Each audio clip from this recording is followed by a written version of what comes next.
So my name is Carlos Walker, and this is Art and Hustle, Black Authors Matter. And today I have Miss Stephanie J with me. How you doing, Steph? I'm well, Carlos. How about you? Man, life is perfect. So, if you will, share a little bit about yourself and what you do. Right. Well, first of all, thank you for having me on. Um, like yourself and many people, especially our people, I wear many hats. I am a licensed and ordained minister. I'm a podcaster, a blogger, a singer, songwriter, and an author, which is why I'm on your platform today. And so, when you talk about writing, my story I think is typical of a lot of people. It started early in childhood. I grew up in North Philadelphia. Okay. And believe you me, there was always something going on interesting enough that you wanted to write about. So I started basically writing as a kid in elementary school, and the passion just seemed to grow through the years. So, let's get into the meat of it. If you will, share with me one why you chose to write. Why I chose to write, actually, it became a therapeutic process for me, and it came through much tragedy, heartache. I think when I was 21, seems so long ago, but I had a sibling who was 2 years younger. I had one brother named George. He was killed, and there was no closure to his death. Like, we never found out what happened to him. And I began to write my feelings, my thoughts. I began to express my anger and unanswered questions. At that time, I remember after the funeral, my father purchased a word processor for me because he knew that I was writing, and he said, "Well, here, maybe you can use this." And the first thing I did on that processor was type letters and thoughts to my brother and about his death. And after a while, I found that because it seemed like no one understood what I was dealing with, that became an outlet and a channel for me to release a lot of those emotions that were bottled up and pent up. And so that's where it started. Okay.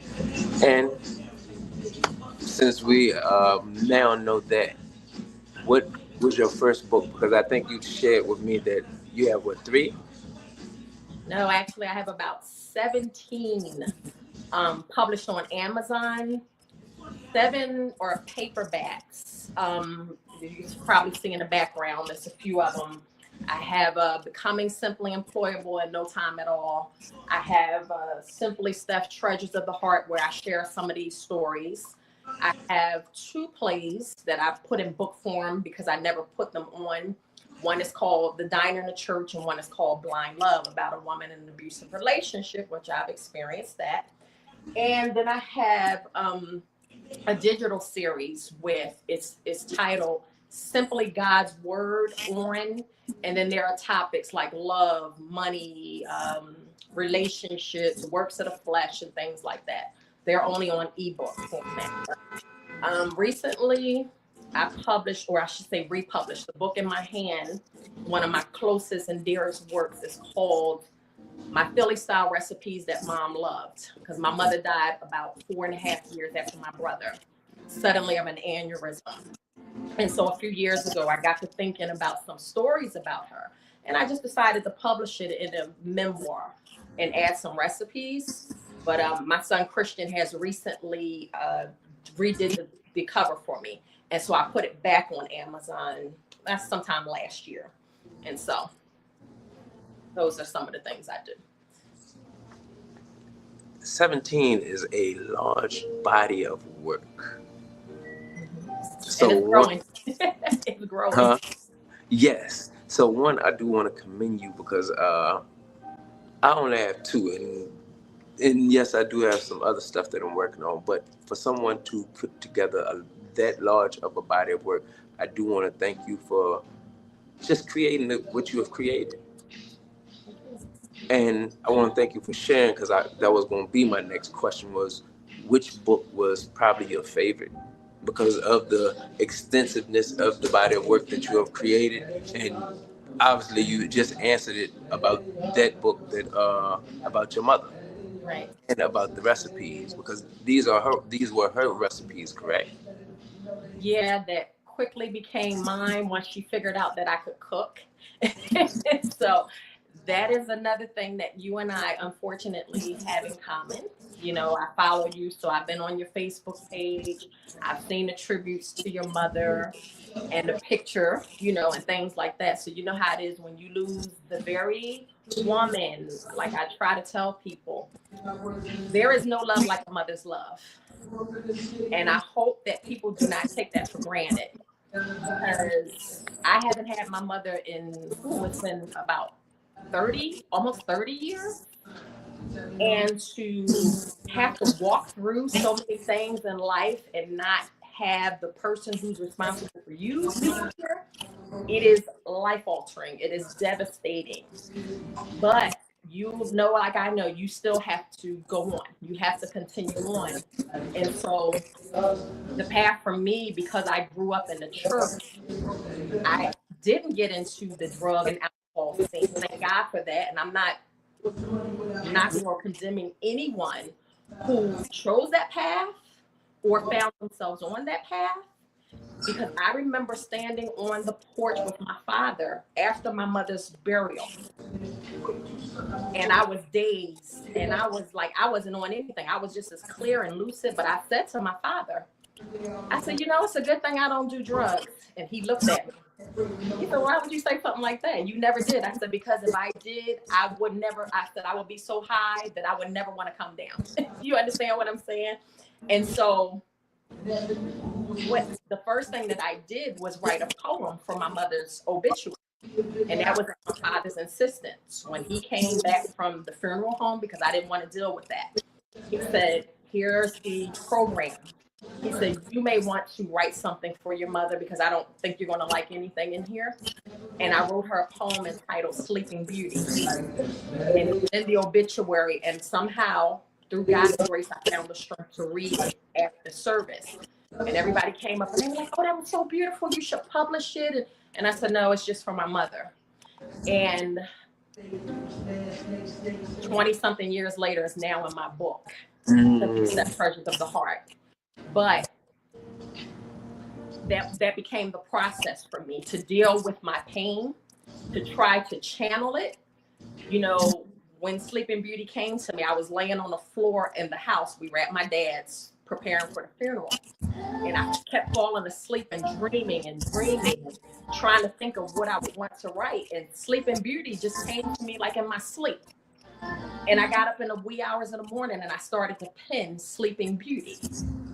So my grandmother, my love, my Grams Mary, she told me after my mother died, she said, you know, your mother left you with a gift. Continue to write. Don't ever stop writing.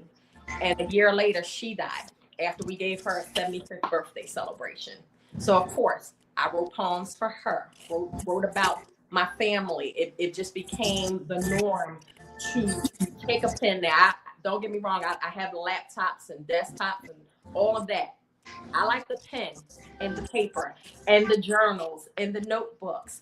And every day I write my daily to-dos. I try to tell people, don't discount a paper and a pen. Carry a little notebook. Capture your thoughts and your ideas, because you never know what they're going to turn into. So all of these books back here, they started off in folders, notebooks, pieces of paper, recordings, anything that I would be doing and the idea would come, I would just capture it. Later on, I'd go back and fill it out. That's how I ended up with such a large body of work. I am. So, you spoke about my mother, but I learned something. Watching this movie, it was called, what is the name of the movie? Saint Vincent. And in this, the guy said, how did he put it? He said, why do people always say condolences or sorry for your loss? He said, why don't we get to know the people through the person who felt they had lost somebody? And I quit telling people condolences, sorry for your loss, because to me, I don't look at people as being that you have ever lost anything. I realized that they still go with you forever. Right. You still hear your parent or somebody years later, things that they may have said something to you. Right. I learned to be grateful for the time that was spent, whether it was a long time or whether it was a short time. The time that was spent was valuable. They was meant to come in into Right. your life or birth you and do some phenomenal stuff that got you through life. Right. And that's what I take, or I ask people today. I said, tell me something great about this person that inspires you that you will never forget. So I'm gonna ask you, tell me something great about her that will inspire you for life that you will never forget. My mother, Yeah. her love of food. My mother was a foodie, and she was not a big woman or anything like that. My mother just enjoyed food. And so, what inspired this book was I was sharing some stories with my husband and, my kids and everything. And when I would talk about the stories, they would crack up laughing like, you should be sharing that. As I mentioned, I'm a podcaster. So I've been doing that almost 5 years. And so a lot of times stories or thoughts would inspire me to do episodes, but I had never really penned any of the stories. And I said, one day I'm going to do a memoir and I'm going to share because I have so many stories. But the one that really inspired this book was when I was 12. I was outside on the playground with some friends and my little brother. And I ran in the house for something and the phone rang. Now, this is before cell phones, cordless phones, call ID. We had that kitchen phone on the wall with the cord. You could not go far with it. You remember what I'm talking about. You old enough. And I picked up the phone and I was sorry I did. I said, hey, Steph, what you doing? I said, oh, I just ran them. We're out on the playground. And she said, okay, where's your brother? I said, he's outside. She said, okay. She said, you feel like frying some chicken? I said, no, I had never cooked before. She said, but you're going to feel like eating it when I fry it, right? I said, no. She said, girl, in that chicken. And I looked in the sink and it was a frozen box of Murray's quarter legs. I hate them to this day. The leg and the drumstick, and it was frozen. You had to defrost it back in that day, right? She said, you seen me do it a million times. Put some oil in the pan. Don't put too much and watch it because it gets hot. I said, okay. She said, season it, flour it, season it, salt, pepper. She said, and cook it until it's done all the way through and make some rice or corn or something. So I said, all right. So I remember it clear as day. This is almost 40 years ago. I stood there for a second and I said, okay, I'll fry the chicken, but you won't ever ask me to fry chicken again when I get finished. And I didn't know that was passive aggressive back then. That's what they labeled. So I went on and did what she instructed me to do out of obedience. I cooked that chicken so long, Carlos. I tell people I came up with extra tasty crispy before KFC came out with that hard crispy chicken. All I remember is we were sitting around the table, the little glass table with my father. I'm across from her and my brother. And it's complete silence, and all you see and hear is everybody's crunching on this chicken. And I'm sitting there and I look up. Every time I look up, my mom's just glaring at me like, and I kept my head down because I wanted to keep from smirking because I know I wouldn't have a face. Old school, you know what I'm saying? Those are the days where you didn't talk back. You thought stuff, but you were smart enough not to say it, right? So later on, she said, you could have did this, you could have did that. It was just too hard. Don't fry it that long. And in my mind, I was saying, well, next time you do it, you won't have no problem, right? So it worked a little bit, but not as well as I wanted it because she would still periodically have me cook. So the next time she said, we were getting ready for church, go fix those brown and serve sausages and make some eggs. man, I don't cook no breakfast, right? I go downstairs, I put the sausage on, I go back upstairs, I do a few things. Next thing you know, the sausage is burning. She came downstairs and she said, how in the world do you burn ground and served sausages? She said, you brown them and you serve them. And I was looking at her like, okay, do it. So those are my first experiences with cooking. And as time went on, I started saying, I think I'll learn how to cook now. And I just started cooking. And she said, so you could cook, huh? I said, yeah, I just never wanted you to know that. And that's how it was birthed. So, one, thank you for sharing her with us, because to me, that's how memories of people are not just, they don't die out, they continue to keep going. And when I asked you, you didn't look down. If somebody said sorry for your loss, the first thing I noticed is that people drop their head when they said condolences. When I asked you that, you laughed and you thought about the fondest memory. But that's also what your book is about. Right. It's about the food. It's about the times that y'all shared. But it's about her and the memory that you have of her, and that's about the food. So once again, thank you for that. And before we leave, I want to ask you to do something. Tell the people, give them a word of wisdom, something that can inspire them. And then last, let them know where they can find your books at. Okay. I definitely will do that. But will you just permit me just 1 minute to do something? Go ahead. I was going to save this, but I have my autographed copy here of, can you see it? You Yes. recognize this book? Yeah. It's called What If? A historical fiction novel, and the author is someone by the name of Carlos Walker. I have my autographed copy here. And so, I was going to ask you this. Do you know about how long we've known each other now? Talk about a year. Close. We've known each other a little over 9 months. Time flew, right? And so I first had the digital copies, which are awesome in them, in its own. But then I was like, after I read What If on the digital, I said, oh, I got to have that in print because I need to see these pictures up close and personal. And it is just a phenomenal work. And so I'm recommending that your audience get this book. You will not be disappointed. Okay. Thank you. And so my word of wisdom, having walked through so much, I'm not ashamed to say it. I'm 54. I just celebrated 54 years on this earth, January 22nd. God has blessed me. And in even talking about my mother or my brother, like my brother didn't live to 20. My mother died at 41, just about to turn 42 in about 2.5 weeks. So 54, that's a blessing for me. So what I would want to leave with people is don't be afraid to live.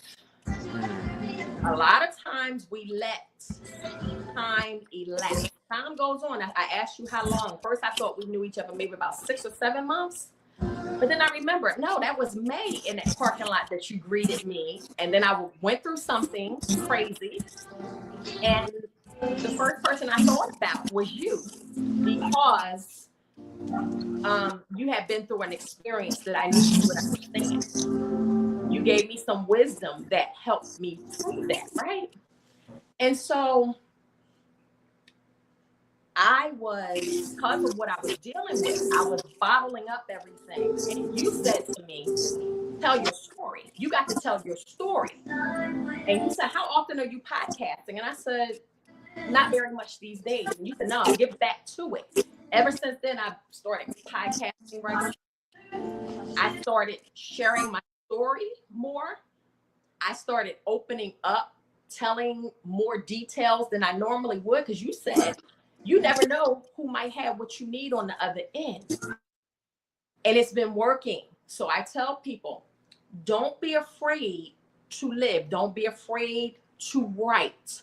Don't be afraid of your thoughts and your emotions and your feelings. Even if you do not have a platform, you can create a platform. That'll all come in time because it's so much out here. But I try to say, start easy. Get a paper and a pen. Get a notepad. Get a journal. Start keeping track of your thoughts because you never know what they may materialize into. And you never know who it will touch. You never know who it will reach. Because I have these works, it makes it even easier. When I talk to people now, they're like, so what do you do? And da, da, da, da. Oh, so do you have anything? And I'm like, oh yeah, I have my music's on SoundCloud. I have books on Amazon. They're like, wow, okay. So what it does, and that this, it legitimizes you in that particular field. You're an author. No, you don't even, I heard one of your interviews, you told someone, oh, okay, you're about to publish your book, but you're still an author. In the law of copyright, anytime you fix an idea in tangible form, it is copywritten. So don't be afraid to write. Don't be afraid to tell your story, and don't be afraid to live your story unapologetically. Because believe it or not, thanks to you, I broke through another layer in telling my story. And I'm grateful to you. I'm grateful to God first, but I'm very grateful to you for sharing and telling me, again, reminding me to tell your story, because it has helped me immensely navigate some of these tough waters that I've been in. It's the most valuable thing that God has given you, and that's life. But in that life is your story. One of my favorite verses is Jeremiah. I know, wrong. That's one of my favorite verses. But Revelations 12:11, it says, and they overcame by the blood of the Lamb and by the word of their testimony. That's right. When it says their testimony, look, for us who are Christians, Jesus done what he done. Right. But there's a lot of people who will never see Jesus or never adhere, but they will have your story because you will meet them. And Right. it's your story that you get to tell them of how God brought you through, how God did this for you. And they can go back and look at their lives and maybe reflect and be inspired by your story to look at their own and see that, oh, God done the same thing for me, but in different aspects. He was with me. He never left me nor forsook me. And what happens? It brings people out of a funk. Right. So for me, I'm only grateful that God allowed me to be there where I could actually be there for you in that time. Because had I not been able to share my story with you, right, I don't know. But he chose me to be there, and I have chosen to, hey, anytime God has allowed me to, if you call, I will make sure I continue to answer. And that you do. Even, being, and you said, I only have 2 books. Do you know what phenomenal? So you don't know. A sister. I only have 2 now. No, I'm working on, God knows. No. But look how the work that you've done with those 2 works is equivalent to a mass body of work. So what's the total now? I lost count because one of your old videos, you like, I autographed 9,000. I said, no, it's way more than that now. There's 11,400. Right. But see, you get the work in. When you said, I haven't done any mass ordering yet because we're still getting situated, but I order small quantities of our author copies. I have some down here. But I said, man, Christian doesn't want me to say this, but I got to say it on camera because whenever I talk about you, I don't know why I like to say this. It's a little silly, but I always say, my friend Carlos. He says, why do you say his name like that? I said Carlos. I like to say my friend Carlos. So when I saw that, I said, man, Christian, look. I said, Carlos just got a shipment of 3,000 books. I looked at him. I said, can you imagine? Even if I did 100 copies of all of our books, he'll tell his story. He has like 5 on Amazon right now. But man, that is phenomenal. You're out there getting the work done, getting your message out. And from where you were and where you should have been, that's inspiring. So I'm not gonna say I'm on your page all the time. I don't do Facebook and all that. But anytime I see something that you post, it's always right on time. I was dealing with something one day and I turned on, you was like, look, God know the plans he got. I said, all right, here we go. I sat down in my room with my legs crossed because I was at a crossroads and I didn't know where I was going. You know my story. I told you some of the stuff that was going on. And I was boo-hooing, crying tears earlier that day. And I said, what are you doing, Lord? Where do I go? I'm getting ready to step out this boat. I don't know where. And I turned on just looking for some inspiration. And you came walking in the store. You said, look, God know the plans he had for you. Don't nothing check a surprise. And so I'm always saying on my podcast, whenever I talk about, I say, my friend Carlos, I said, my friend Carlos is always saying, check God's resume. You know how many times you said that to me since we met? And I'm like, yeah, you know, one day I was feeling down in the dumps. And can I say this on your audience? You gave me some real tough love. And I was sitting there in McDonald's parking lot with tears streaming down my face. And you called me back. And you said, you all right? I said, yeah, I'm good. You said, nah, it sounded like you crying to me. I was like, I'm all right. And you was like, nah, let me tell you something. You just started. You was like, let me remind you of something. By the time you finished, I done shaped up. I felt like an Army drill instructor was putting me in line, right? And I dried those tears. And you said, look, you got to get up and do what you got to do. Forget about that other person. Forget about this. It's you and God. Check his resume. You said, now what you done told me? You said, you asked me a few questions. You said, didn't you tell me somebody tried to do ABC? I said, yeah. You said, where you live? I said, yeah. You said, didn't you say this? What you doing now?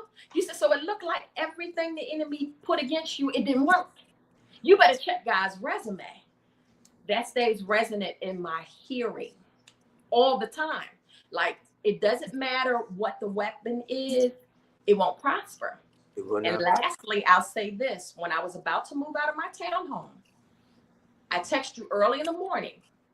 And I said, you know, my neighbors are playing this really loud noise. Usually I knock on the door.